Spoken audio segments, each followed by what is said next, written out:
Imagine an executive. What do you picture in your mind? How does that person look, talk, or interact with people? If you're like most of us, some characteristics likely come to mind. These and other characteristics are part of something called executive presence. It's an important idea, but it's also one that can get people and leaders into trouble. In this episode, we discuss. Welcome to the Indigo Podcast, an exploration of human flourishing at work and beyond. I'm Ben Barron of Indigo Anchor and Cleveland State University. And I'm Chris Everett of Indigo Anchor. For more information, please visit us at www.indigopodcast.com. Yeah, so what the heck is executive presence? Hey, can I get it at Costco? I don't know if we can get this at Costco, but we are going to talk about what executive presence is here today on the podcast. We're going to talk about what is the popular understanding of executive presence. We're going to talk about some research findings about executive presence and related concepts. And of course, we're going to talk about some implications for people, leaders, and organizations. So why don't we jump right into this first piece, which is, what is the popular understanding of executive presence? We have done, as we do for all of our episodes, we do some research and, looking around there on the old interwebs, there's a lot, especially on the kind of the popular side of the business literature. There's a lot out there on executive presence. We came across kind of a cesspool of things. Yeah, so if I'm getting my executive presence at Costco, I don't. The good thing about that is they don't sell it in small exactly. I want it by the 20-pound bag of Fiesta cheese for tacos, right? That's right. I want a 5-gallon bucket of executive presence. Kirkland brand. But it's easy to understand why someone would want this executive presence, right? It's a nice sounding idea. It comes, people talk about it in terms of how you present yourself. And these are important things. We've done episodes on first impressions, how you want to act and behave in the world.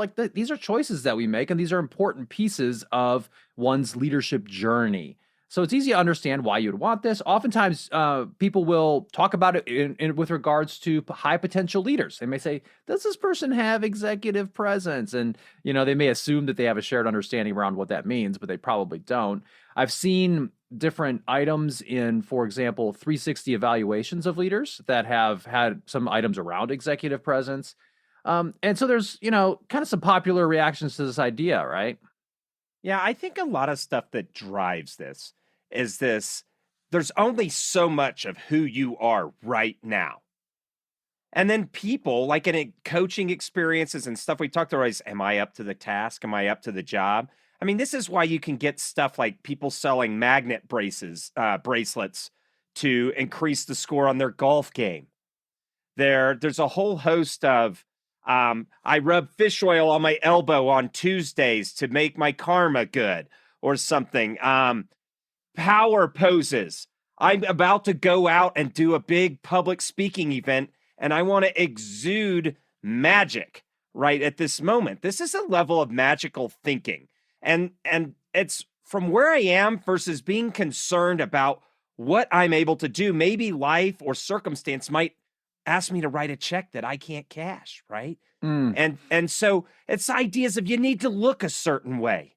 Mm-hmm. Oh my gosh, I gained 30 pounds during COVID and now I'm going back into the office. I need to look like an executive or maybe I'm coming up and I don't have money to buy the nicest suits that the other VPs have or something like that, right? I mean, this is like high school stuff, but it still persists, right? Sure. How you talk. Do I sound a certain way because I wasn't raised in a family that went to the Ivy League or something? Right. But it's not completely irrelevant. And we will talk about kind of why this matters. And there's at least a little bit of scholarly research on this. I don't think there's anything necessarily wrong with the idea that we expect certain things out of our leaders, so we expect certain types of behaviors. It can get us into trouble, though. And it certainly can vary from organization to organization. Some organizations have different expectations around what it means to be a leader and what types of behaviors leaders exude and all of those types of items.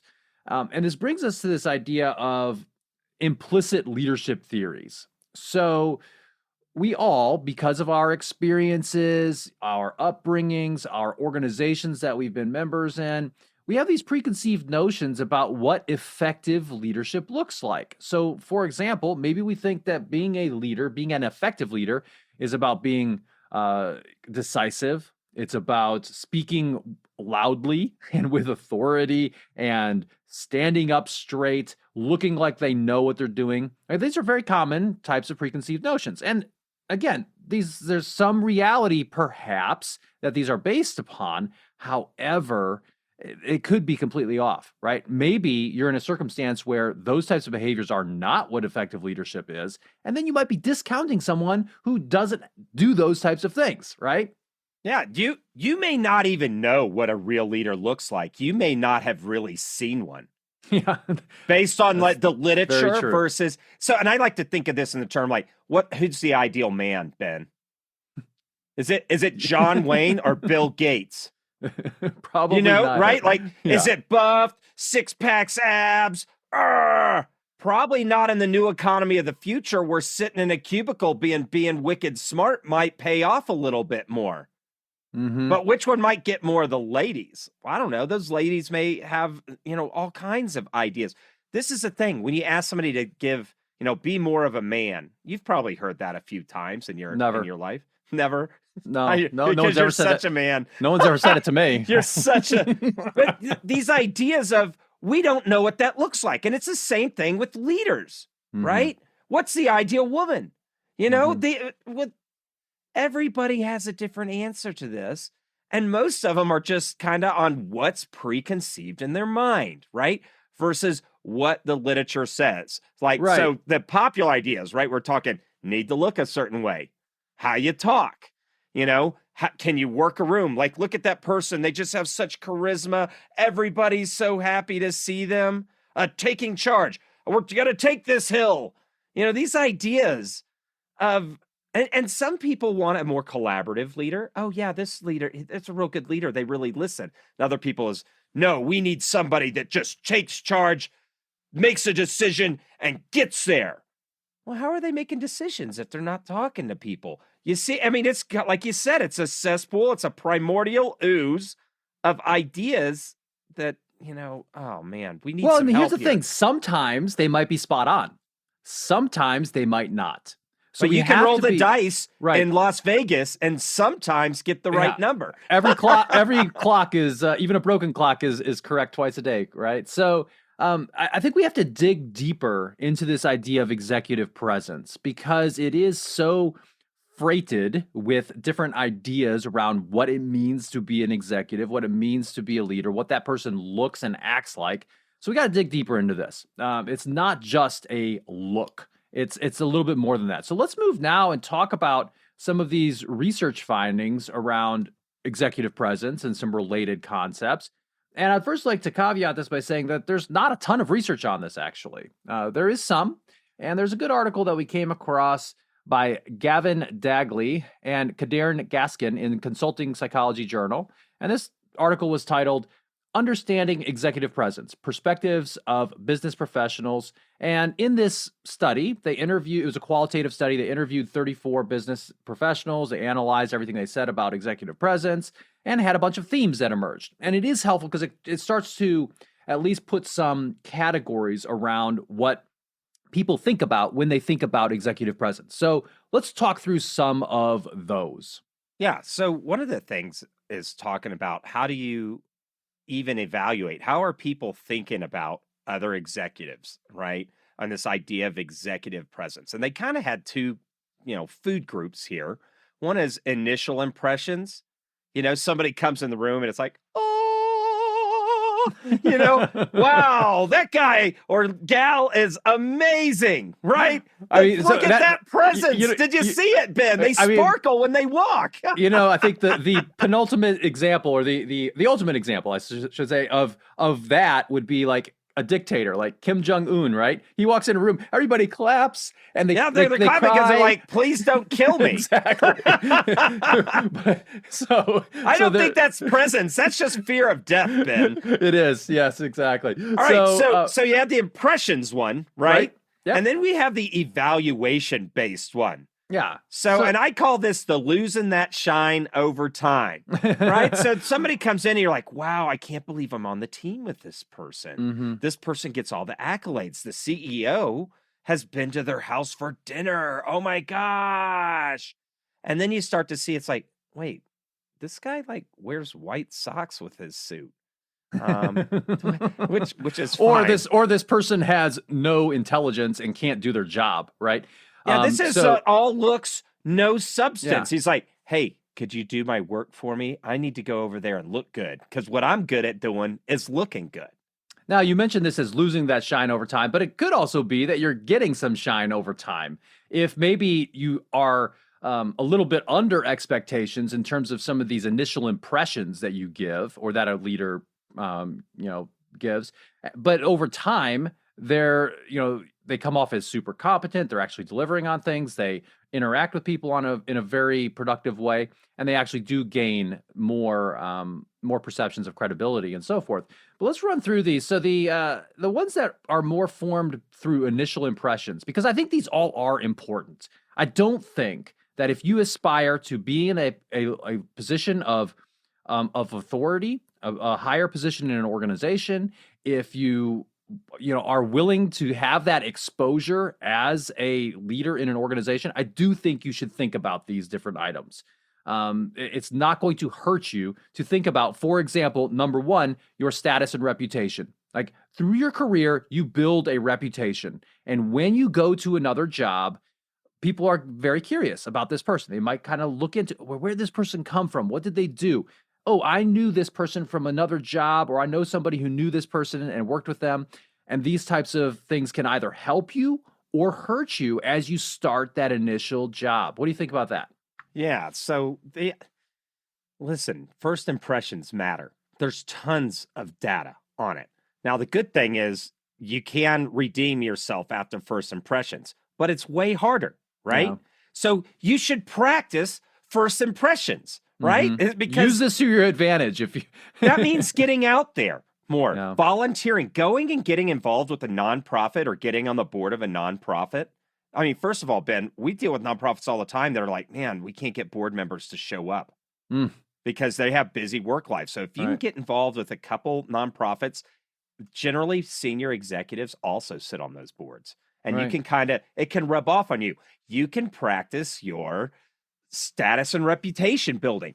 You can practice, how you talk to somebody initially. If you're doing public speaking, sitting on boards, getting out at industry events, you can strike out a bunch. Right. And get better. Right. Right. And so none of that's going to hurt you, especially if you learn from it as you go through it. So status and reputation is important. The next identified characteristic that came from this study, and this is again in that initial impressions category, is physical appearance. So, there are certain things that we can change about how we present ourselves to the world, and there are certain things that we can't change about how we present ourselves to the world. But there are probably norms and expectations in your industry, in your organization, that you can use to your advantage, right? It probably doesn't hurt to show up to those first times on the job in clothes that look decent on you, right? That can't hurt you. Yeah. So, I mean, just do what you can with what you got. And this resonates with me because I've never been that kind of, wow, look at Chris Everett over there. I want to look like that person one day. I've had friends that, how are you always on trend somehow? They just are. I'm not gifted that. I have to really work at that side of my life. Thankfully, in the business environment we inhabit, Ben, dressing is not a challenge. You got to have pants, that kind of thing. But I want to say one more thing about the status and reputation piece. I think super important. Define your values and who you are, because that is going to run ahead of you. People when they do executive recruitment, it's in the same industry. Hey, I don't know this guy. I'm going to call my friend Fred. He knows somebody that knows him. Right. We'll find out. And so if your brand is being a villain, you're just going to find the rest of your life hanging out with villains and ne'er-do-wells, right? Have that piece done. Physical appearance. Do what you can with what you got. One thing I remember is this guy, he had a really modest car. and we had to get in his car for lunch. But his car was immaculately clean on the inside. Everybody's like, man, this 80s Honda Accord is like awesome. I remember having a Honda Accord, but it shined, even though you'd think, oh my gosh, I'm embarrassed for these VPs to get in my $1,800 86 Honda Accord or whatever. It was immaculately clean. And that guy shined that day. People commented, it's like, man, his car is clean. Yeah. Do what you can with what you got, right? And I think that's your subtle way of telling me that I need to really make sure that my car is You got clean. kids, you get a pass. And you're like, how many kids do you have? Okay, forget it. Do you only have 2 melted crayons in your carpet? Wow. So the next piece here is projected confidence. And this is an interesting one because, as a leader, you need to be humble enough to admit what you don't know and to be continually seeking additional information that might prove your own preconceived notions about things wrong. Right. So this goes back to what Carl Weick used to say. He's an organizational theorist, and he had this great quote. He said, "You, as a leader, you should argue as if you're right, but listen as if you're wrong." And I think that's really important. People want to follow someone who has some confidence. So if you've gotten into a position of authority in an organization, you're an executive now. Hey, you probably got there for a reason, I hope, and you should be honest about what you know and say, this is what I see. This is how I tend to operate, and give people that confidence that, hey, we're going to give this person a shot, right? This is again about those initial impressions. As you move forward, you have to continue to provide confirming evidence that you're learning, that you have a sense of direction, that you are competent. But that projected confidence does matter. And it ties into the next one here, which is about communication ability. I just, speaking and writing, these are very important skills. And the more that you can master these early in your career, the better. Go to Toastmasters, learn from people around you, whatever you've got to do to get better at communication, because people really do pick up on this. Yeah. And here's another way that projected confidence ties into communication ability. Things that you look, if somebody comes in a room like, hi, how you doing? How are you doing? That person's not relaxed. And that guy could be super knowledgeable, right? And just excited, but that doesn't help them curate that perception of confidence. If you are super nervous, what's cool about that is you don't have to say a whole lot. You can appear really wise, right? There's a quote, if you don't say anything, you could be thought of wise unless you open your mouth, and then everybody knows you're an idiot type thing, right? But one of those things is just saying, if you're confident in yourself, somebody said, I don't know, we'd probably need to go look at this. People are like, wow, that guy was okay with acknowledging that they don't know. Right. Those guys were chill. Now, the communication ability, Ben, you and I have seen this in executives that present the boards, all the way to junior officers that are briefing the senior for the first time, right? They get up, a senior person is like, they may only have one thing to say. Hey, just finished the night watch. Everything's fine. We're green to green or whatever, right? Okay, next. Somebody else might say, well, I checked this system, and then I talked to Sergeant Clump, and then I did this, and then they're going on and on and on. They've just flushed their appearance of confidence by just, I need to say a lot during this meeting to look important. Yeah, it's this balance that you have to strike as a senior leader between being collaborative, being open to counsel, being democratic, and having some direction. Sometimes I've seen leaders who have gone too far in the extreme of saying, well, I'm just going to, you guys tell me what you want me to do.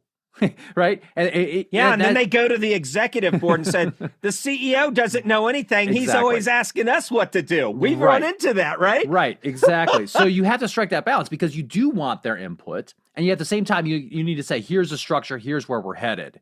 And so that's something you've got to figure out as a leader yourself. So hey, let me give an example there real quick, Ben. So it's like, well, guys, tell me what you want to do. Now, what if you really do think it's important that the group decides? So you can say, listen, for this decision, we're going to take a facilitated approach, and this is how we're going to go about making a decision as a collective. I will validate the solution and then we'll move forward. That's the exact same thing as, hey guys, you tell me what to do. It just doesn't sound like that mamby-pamby kumbaya, right? Right, right. And I think it's also important to maybe don't do that all the time, right? There are certain things that you do get their counsel on, and there are certain things that you don't. If you have a very clear mandate from the board, from the CEO or whatever about where you need to head, that's you can start driving towards that. But developing that structure is important. The last one in these initial impressions pieces is engagement skill. This is about how you relate with other people, right? How you do you get to know people? Are you approachable yet confident at the same time? Those are things that you need to work on. And, I think you build these over the course of your career. How you interact with people, how they, form impressions of you. I think getting some honest feedback is very important here. And if it's through maybe a multi-rater assessment, getting some 360 feedback on how people perceive you, that can be really powerful. So those are the first 5. Yeah, go to networking events. We have a great episode on networking. Go to networking events with a, battle buddy. Get a guy or gal to come with you and say, hey, I'm going to be in this group of people. I want you to be nearby or in that same group. And then we can give each other feedback. It can be as easy as that. It doesn't have to be high tech. Tons of good articles on how to be engaging, but also the willingness to let somebody float into your circle and float out. Sometimes somebody's super busy and not ready to be connected with at that moment. Well, let that trout swim, right? Right. So those are the first 5 that came from this study. And those are the ones that come more from our initial impressions. But there are 5 more that are a little bit more long-term. These are more evaluation-based. So imagine someone new comes into your organization. You gain these first impressions about their status, their reputation, their appearance, their confidence, communication, their engagement. But then over time, you start to watch and learn about this person. Are they actually delivering on things? What are their values? Those types of items. And these are also very important pieces of executive presence. So let's talk through those. And the first one is one that's near and dear to our hearts, Chris, which is interpersonal integrity. Are you actually doing what you say you'll do? Are you true to your own values as well? Yeah. If you live with yourself well, meaning I am who I say I am. Some people, they say, oh, well, I have imposter syndrome, but they are an imposter. Well, no wonder you feel terrified when you walk out into the world. It's got to be frightening because you're just going to be a chameleon amoeba wherever you go. You don't know how you're going to have to be that day. But if you take the kind of being the person you want to be serious, the earlier the better. If you haven't to this date, it's never too late, right? Start being that person. All of a sudden, those things, it's like having good gas in your engine. An engine will run rough if you put, watered down gas or whatever, all kinds of rattles and all kinds of different things. And you can hear that. And they're like, man, that engine's running rough. When you meet somebody that lacks that interpersonal integrity, unless there's some kind of rank psychopath narcissist, because there are those, but unless there's some kind of psychopath, you're going to be able to pick up that, hey, their engine's running a little rough in the way that they talk and then the way they carry themselves. It's just going to leak out. You can't fake this stuff. And the amount of hours we got to work together these days, sometimes 10-hour days, long weeks, all that kind of stuff. You can't keep the fact that you're running on bad gas hidden. So do yourself the favor, the easy way. You don't have to have that psychological burden and weight of having to, oh my gosh, how am I presenting myself to my colleagues? What if they find out? Just be a person of integrity. And guess what? Your peers, your bosses, the people that report to you, they'll catch you, but they'll catch you doing the right thing. Right. And this goes to the point of, you want to be someone who is worthy of trust. You want to be someone who people can count on as being reliable. If you say you're going to do something, do it. If you change your mind, tell people why, right? You want to be someone that people can count on. And that really matters with this idea of executive presence, because otherwise, no matter how good you look or how you communicate, people are going to realize that, there's not a whole lot of there. The next one is values in action, which is really important too, because you and I come across executives fairly frequently who it just doesn't seem like they have it figured out, like how they want to be in the world and what really are their non-negotiables as an executive. But good executives, those that have strong executive presence, have non-negotiables. Like these are the things that I care about. These are the things. This is how I want to be and how we're going to operate together. And they actually act on them. That's very important. Yes. So those values will lay over on top of any of the values that an org has. And when you have them, people are like, I like being on this person's team, right? It's awesome. Like it feels really good when we have a leader with values. You feel like you're really running with somebody. For sure. Now, the next one, Ben, is intellect and expertise. Yeah. So everything's executive presence. You just can't presence your way out of being a numbskull about what you should know. Right. Yeah. And some orgs have it because they don't have good evaluation systems for their executives. So they do have some rank jackwagons in positions that shouldn't be there. And, just from a personal development standpoint, the way I think about this is I think about where I might be in my career in, a few years. And I start trying to think about, well, what if I were put in that position now, would I be ready? Maybe, maybe not, right? But what kinds of things do I need to be doing and learning to prepare myself for that moment? So should it come, I'm ready in terms of the stuff I know and how I can operate. Right? Maybe I need to have a kind of disciplined approach towards learning certain things. Maybe I need to work on a special project that helps give me a little bit more visibility into a certain area of the organization. Maybe I need to work with some other people to learn from them and have a good mentor. Those types of things, and thinking not just, weeks and months in advance, but thinking years in advance, I think can really be helpful so that you don't end up in that position where you're put into a position of authority. You're an executive now, and you maybe, as you mentioned earlier, you actually are the imposter. You don't want that. You want to have some confidence going in. Now, every new position, you're probably going to feel a little uncomfortable for a while until you get your feet. That's totally fine. It's okay. Everybody goes through that for the most part. But having the intellect and expertise to get through it can be very helpful, and there's a lot you can do to build that. It's going to make you feel comfortable. Mm-hmm. If you're like, well, maybe I don't know how to dress so good and I'm a little bit not so attractive, but I know my stuff cold. Right. And so you default to that. That's good. But here's something we do know from the literature is that guys will take a bat at something that's a little bit above them. And gals tend to wait till they're over prepared for the role. Right. I want to encourage gals, get up there and take a bat. And if you're a guy, there's a lot of risk in taking a role that you're not ready for. And if you flame out in your first, say, director role, you may not get another executive bat again. So you should be careful. But for gals, the same advice applies. Hey, I think I could do a good job in this role, and here's why. Here's the things I'm going to do to mitigate the stuff I don't know right now. So that shows that you're smart about it, right? But that doesn't mean, I want to say, go for it, but just be honest with the people that are interviewing about, hey, this is why I can do this job well, and this is my plan to mitigate the things that I need to learn in the near term. Yeah, that's great. The next one here is outcome delivery ability. So you actually have to be able to deliver on the things that you say you're going to do and get results.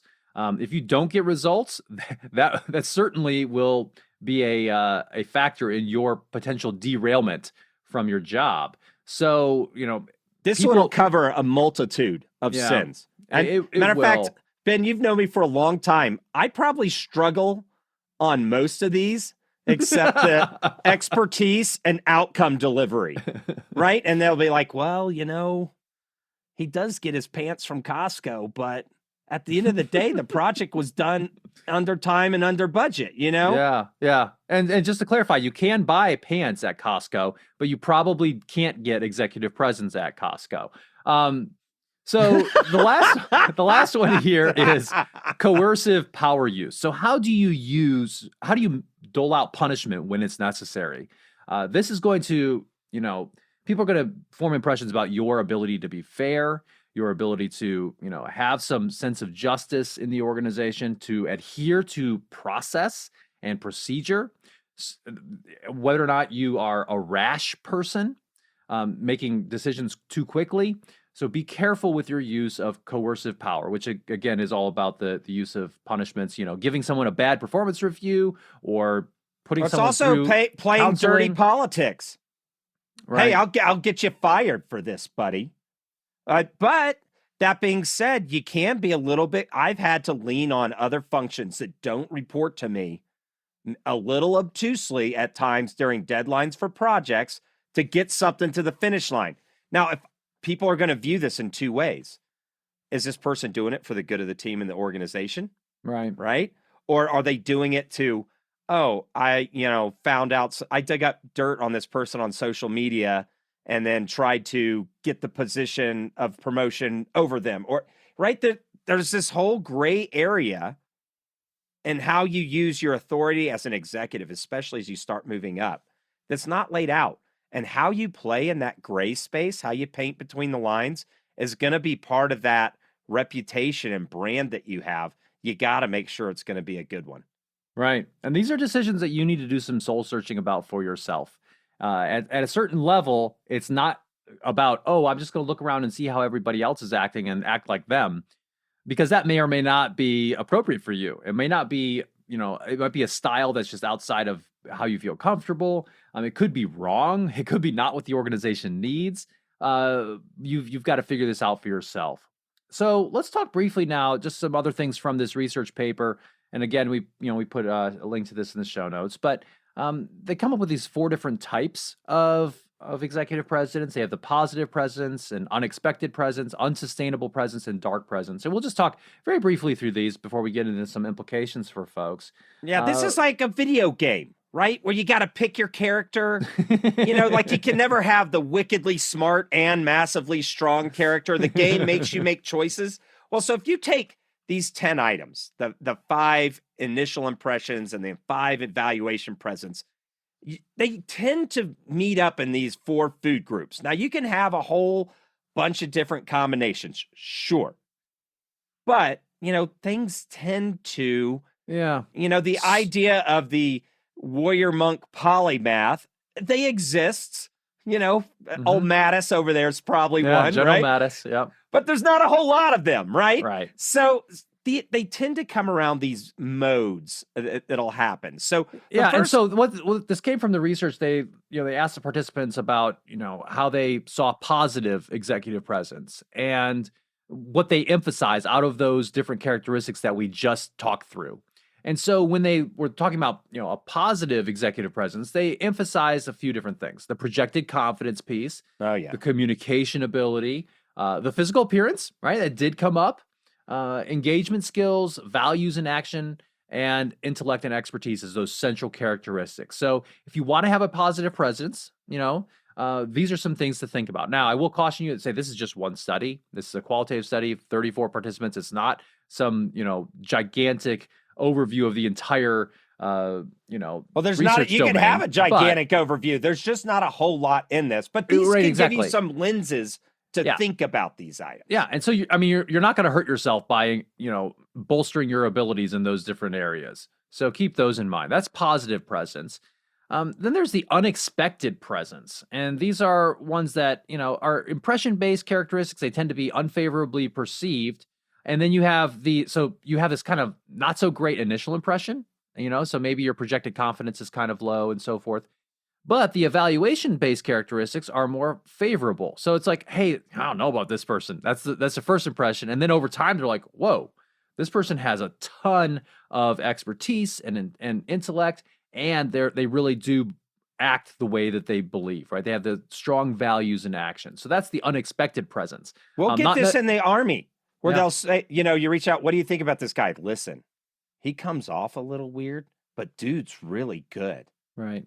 And now because you've built up your reputation, that reputation's going and helping fix some of those executive presence items that you maybe don't have dialed in yet. Right. So that's the unexpected presence. And, I think, I guess getting a little bit into the implications piece, but I think one implication here for people is, you want to give people, new leaders, a chance.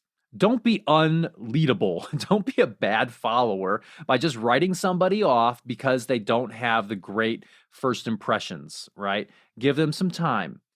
Look at what they actually do. Okay. So the next one is unsustainable presence. This is where they have, favorable perceptions of impression-based characteristics, those first impressions. But there's some unfavorable perceptions of their evaluation-based characteristics. So, at first it's like, wow, this person's awesome. They look the part, they talk the part, but they're not really delivering, right? They don't have the chops to do this. And Dude can't even manage his email and get to a meeting on time. Right. And so you don't want to be in that category. I sometimes come across people who I think, focus too much just on the image piece without building the firm foundation. I would say build that firm foundation and then, think about how you might increase the favorability of your perceptions through those other characteristics. Yeah, so let's do the last one, the dark presence. Yeah. So this is this is when this is where you don't want to go. So people are perceiving you unfavorably in terms of your interpersonal integrity. They also, don't see you as someone who puts your values into action. You have poor engagement skills, and most notably, you use your coercive power in a negative way. That you are using other people, that you're not fair. Those types of items are not going to be helpful with your executive presence. And in a good organization, if you start doing these types of things, you will derail. You will not be continuing in your position. This is probably, the end of the hierarchical ladder for you, so to speak, in that organization. Yeah, and if you're a follower, that you look around and all the execs are playing this evil dark elf game of stab and coerce and all that you should look for the gates and get out that door if you can, right? Get out of there, because they're allowing that culture to persist, and I just hate it. Yeah, so we've talked about some of these different positive and negative aspects of executive presence, some different characteristics to consider when you are thinking about your own executive presence. Let's move now to talk about more directly some implications for people, for leaders, for organizations. Let's start with the people piece. What do you think here, Chris? Just for individual so when I contributors? deal with more junior talent generally, but this comes across in a lot of people, hey, I should just be able to be. But if we have our thinking caps on, you can't walk into work dressed however. You can't talk however. If you've got a potty mouth, that may not fly in a lot of orgs, right? And so you need to take a cue from the norms, because as individuals, we are shaped by the people that are around us. And they're going to have some things that we call them norms that are there. And some of them might be really dumb, right? Right. Some of them could be really awesome, but you only have so much individual capital you can use to shape those norms at a given time until you've built up your presence, built up your reputation, right? And then you can shape more and more. You become a trusted quantity. And so the first thing I would recommend to people is those norms are going to shape if you have executive presence or not. You should pay attention to them and be very, very careful the sword you want to die on.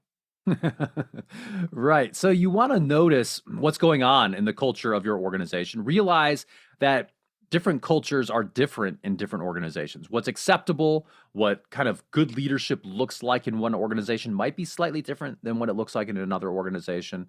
And you want to adapt smartly. Be mindful of what's going on around you. What do the executives that you see and admire and that are doing well and that are held in high regard by the organization, how do they act? What kinds of cues could you take from those types of people, both in terms of these initial impressions types of things and also these evaluation-based characteristics? One thing we talked about when we were prepping for this episode was, if you want to be that person who's very different from the crowd, this could be an awesome play for your success, or it could potentially be rather risky. So especially, I guess you want to tread carefully there, right? Yeah, I call this be avant-garde at your own risk. The iconoclast cut through, but it's the lemming effect. For every iconoclast that gets through, There's a million dead lemmings that didn't, that were just like them, right? So be careful. But that doesn't mean you can't take risks and push the organization Right. somewhere. That just means the norms for introducing change are maybe a little bit slower, maybe a little bit more guarded by more gatekeepers. Pay attention to those things. And as you learn to work that system as an individual, your velocity and size of impact can get a lot bigger. Right. If there's organizations are kind of like an organism, right? That tends to reject a mismatched organ, right? If you have a kidney that coming from a person of the wrong blood type or whatever, I'm not a surgeon. I'm not that kind of doctor. But anyway, and it's the wrong type, your body will naturally reject it. Well, similar things happen in organizations. And so you want to be mindful of that. It doesn't mean just go be a chameleon wherever. And in fact, sometimes organizations are looking for someone to shake things up. They're looking for someone who is thinking differently, and especially if you're an outsider coming into an organization. But you want to be careful, right? If they're looking for that and that's why you're hired, that is your mandate, is to be different. Okay, right? It's just rare. So you want to be mindful of the cultural landscape that you're walking into. Yeah. And, I think about this as a career narrative, right? Yeah. How do you want to do this? So, first, you want to be competent, like really confident. So you got to develop those strong technical skills and knowledge depth. And first. get competent in different types of skills and areas of knowledge that other people want, that they can use, right? That's going to make you marketable. There's only so many Sumerian pottery experts that are needed on this planet, which, I get Sumerian pottery is probably pretty cool. I'll have to go Google it, right? Yeah. So, but get competent in your industry, your field, not just at what you do day to day, but where the trends are, who the thought leaders are, not people who just say they're thought leaders on LinkedIn, but the people who are actual thought leaders, right? I'm a guru. Yeah. So be competent. That's going to be a strong foundation. The next thing you want to do is start to learn management best practices. Now, you say, well, wait a minute, I don't want to ever be an executive. I just want to be an Oracle subject matter expert and sit over here and be smart. Or I just want to be a warrant officer that knows everything about fixing Black Hawk helicopters and nothing about, it doesn't matter, right? First, you got to be competent. Doesn't matter what role. Nobody wants to be a numbskull at what they do. And then the management best practices are going to help you help struggling managers. If you are a subject matter expertise, nothing's more frustrating than having everybody else's team being poorly run. So you can coach others. But if you learn those practices, that's another level of competence that you are going to, it's like a warm jacket in winter. You can just put it on, you feel okay, right? Right. And to your point of, you don't have to be someone who's in charge of a whole bunch of things in order to benefit from learning some management best practices. These things can help you just manage yourself, manage your own life, manage your career, all of those different types of things. So it's important. Another thing we've talked about is, get out there and speak on some topics where you can build your reputation, write things that people want to read, that you're actually contributing to the knowledge about in a certain area. Those types of behaviors and those types of activities can help you in your journey towards developing your own expertise, your own domain of knowledge. And that can be very helpful when you need to have that executive presence. You have the gravitas that people can take you seriously, that you know what you're talking about. That's going to go a long way and can probably cover, maybe your sloppy dressing habits if you have those. So keep that in mind. It's like the modern dating world, right? And I don't know much because I dated, about that? But I hear about it, right? And so it's like, so if you download that Tinder app, right? You swipe left for no, swipe right for yes. Is that how it works? What are you going to do? Are you going to you pull up the app and you only are going to swipe right on two people? Right? We know we're humans. We know we make mistakes. We know that that's part of it. And yet somehow the magical person's going to be able to think or will their self through few at-bats. No, the execs that I know that are fully operational Death Star, the reason they are is they have 1 million at-bats and 1 million strikeouts. Mm-hmm. You just have to have so many at-bats that you get good fast. Going out and speaking, being involved, these build your social reputations. Writing in publications, So even if somebody's like, oh, that person was horrible, you whiff, you get fired, it doesn't matter. You got so many other bats. You get back on the horse, different org, different job, different org, different job. And then you're good to go, right? If you couple that with this, pay attention to the people that are where you want to be, like you said earlier, Ben. Yeah. And once you do all this stuff right, you're comfortable because you've had a million strikeouts. There's not too many situations that are novel to you at this point. Going and closing business for the first time, walking through. I've done so many job and consulting interviews that I can see when the person across the tables may be struggling, and then I help them along and give them answers to questions they didn't even know they should be asking. Mm-hmm. You know, you get to that level of comfort, it's chill then, right? At that point, people will find you. You'll have met thousands and thousands of people. They will come find you. Hey, I heard Ben Barron's just got off an executive gig. It wasn't a fit. We could use him over here. Or, Fred, aren't you looking? Ben Barron's going to be available in like 2 months. Mm-hmm. That's the kind of side of the game you want to be on, but it's going to take a lot of work to get there. Yeah, just to clarify, I'm not available in 2 months, but that's right. He works for the Indigo Podcast. Stop trying to poach him. I've got all kinds of things going on, but I think that's a good point. You know, if you're building your reputation, you're building your executive presence through your career. Ideally, what happens if you decide to leave a job, or you get laid off, or you decide to leave because of just irreconcilable differences with the values of an organization, you want to be in a situation where you can send a note out to your network and say, hey, I'm available. And then you get flooded with opportunities. I mean, that's not always going to happen, but that's where your executive presence is bringing good stuff to you. Right. Rather than earlier in my career where I had to go out and beat the economy bloody for a paycheck. Mm-hmm. Where you're just fighting all the time. You're terrified. It's an economic downturn. You just had a kid. You're sweating every day, drinking too much whiskey at night. Okay, if you find yourself in that gauntlet, and a lot of people are, right, with COVID and everything, just hold on. Focus on doing these right behaviors. Be competent. Learn management best practices. And get out there in public and let people, see your good works. Yeah. So let's transition now to talk a little bit about leaders and the organization with regard to executive presence. And I think one thing on the leaders front is, hey, there's this great book we've talked about a number of times on this podcast, which is The First 90 Days. Check that out, because even if you have this awesome presence and stuff, you're not going to be immune to just the gravity of things around you. So it's got some great checklists. It's got great advice, questions to ask the people around you. So that if you need a paint by the numbers approach, this is the book for you. You're like, it's so complex. I learn more by doing it, but I'm in this new executive role. Nobody's here. I got to do it now. Well, they got the checklists to make it. It's like a good friend that's whispering in your ear. Hey, now do this next, and you'll be awesome. Right. Yeah.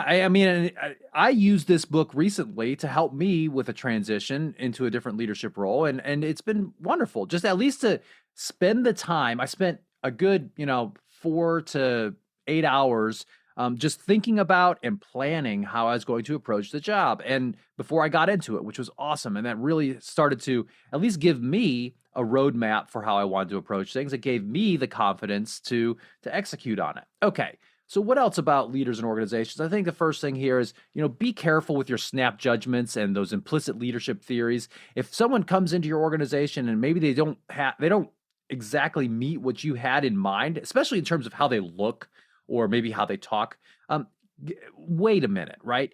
See if they have the intellect, the expertise. You don't want to only just be hiring people and bringing people into your organization as executives who are clones of yourself or fit some preconceived notion that you have about what this is going to look like. Ben, because people miss this all the time, and I know we talked about this earlier in the episode, define implicit leadership theories. Yeah, so those implicit leadership theories, again, are those preconceived notions that we have about what leader effectiveness looks like. About how a leader acts. This is what leaders do. This is how they look.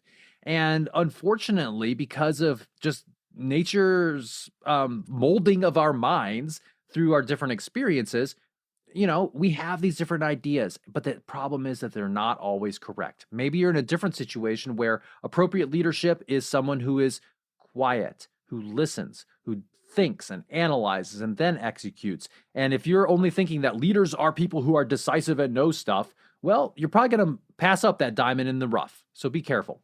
Yeah. And I think about this stuff like dynasty, leadership, and power. Oh, that's Jeff Bezos's son or something, or the Kennedys. He's a Kennedy. I am sorry, guys. Having somebody for your dad does not preclude you from first being competent, still learning management best practices. There's this, well, he comes from such an established dynasty of, yes. Or I remember, it's like the divine right of kings, right? Well, that's exactly where it's going to go. And it's like, can you believe? And I don't follow royal stuff, but one of the royals married a commoner. I'm like, can you believe he married a commoner? And you're like, wow, her family like earned their money. You guys were just born. But we see this kind of stuff. It's like, oh, that's that executive's son. Now, yes, being raised in a good family is like, that's awesome. I'd want that for everybody. But let's be honest about some of this fantasies that we take from Disney movies about how leadership, or anytime implicit leadership theories come, that's one is like dynasties matter. They don't. You still got to evaluate people one-on-one. Yeah. So seek that competence first. I think another piece here is that leaders and organizations should mentor other people. Look for those people who maybe have some great potential and provide them with that mentoring, that career advancement advice, as well as what we call psychosocial mentoring. How do you fit into the organization around here? What are the ways to build your own gravitas and your own reputation? Put them in positions where they can have some more visibility. I remember very early on for me, just being able to tag along to certain meetings was cool. And I appreciated it because you get to hear different conversations. You get to see how other senior people interact with each other. You get a broader awareness of what's going on. And like, it's this idea of kind of being sponsored by somebody. It's like, the senior leader brings you around and says, hey, this is Ben, and here's some cool things that he does. He's a great asset to our team. Starting to introduce you to the broader organization and building that credibility early on. So do that for the people that really deserve it in your organization. Yeah. And as an individual, get good at mentoring, right? So like in the Army, they say, here's your team, you're assigned, and now here's your mission. Oh, gee, sir, that's a good mission and everything. But you see the squad of numbskulls you gave me? No, you don't get to say that. Execute and deliver, no matter who you have, right? And the people that do this well, it's like, well, if this is who I got, I need to do some sprucing up around here. I need to make sure my junior leaders understand management best practices. I've got to, and then a way for yourself, like right in college, this is how I would study, is I would write the reviews for people for the test. And I'd hold a review session because I knew if I could teach it, I knew the material myself. And that was a good way to get it in. Mentoring and teaching junior talent, if you're a leader, is an excellent way for you to make sure, gee, have I really thought through these elements of what best practice management is? Is my thinking evidence-based, or is it just imitating the behavior of the leader that brought me up?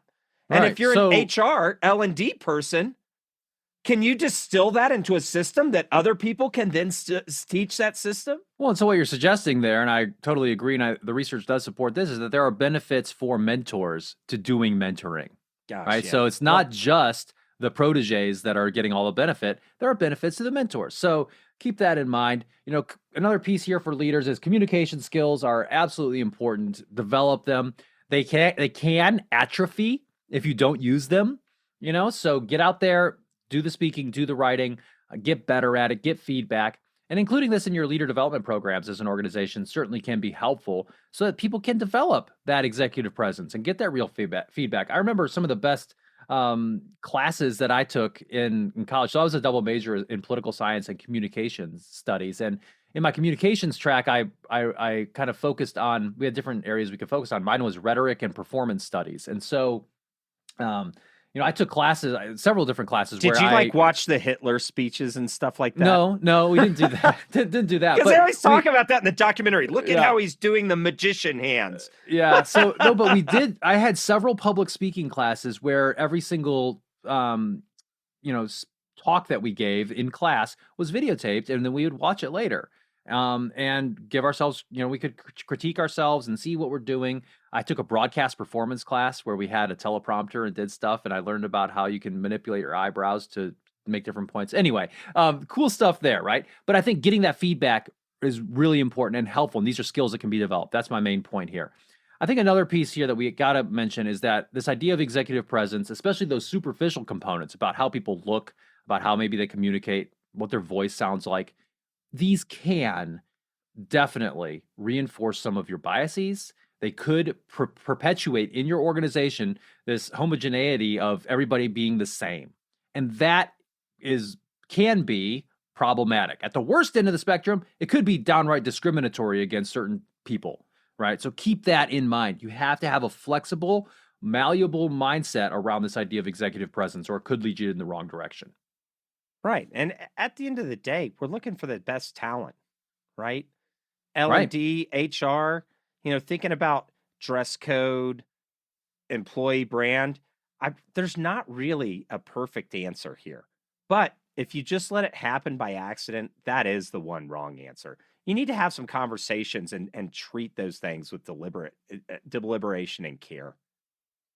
Awesome. So today on the Indigo Podcast, we've talked about executive presence. I don't think you could get it at Costco, but you could go check anyway.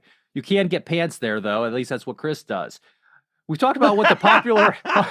and apparently, if you learn how to dance your eyebrows, you can tell people on TV what you're really thinking. Maybe, I don't know. We also talked about this popular understanding of executive presence. We talked about some of these research findings about executive presence and some related concepts. And of course, we talked about some implications for people, leaders, and organizations. Thanks for listening to the Indigo Podcast. If you like this podcast, please consider helping us by rating us on Apple Podcasts or wherever you listen, telling your friends about us, having us on your podcast, or mentioning us on social media. Our website is www.indigopodcast.com, where you can access more information about us and this episode. Thanks again, and we look forward to talking with you again soon.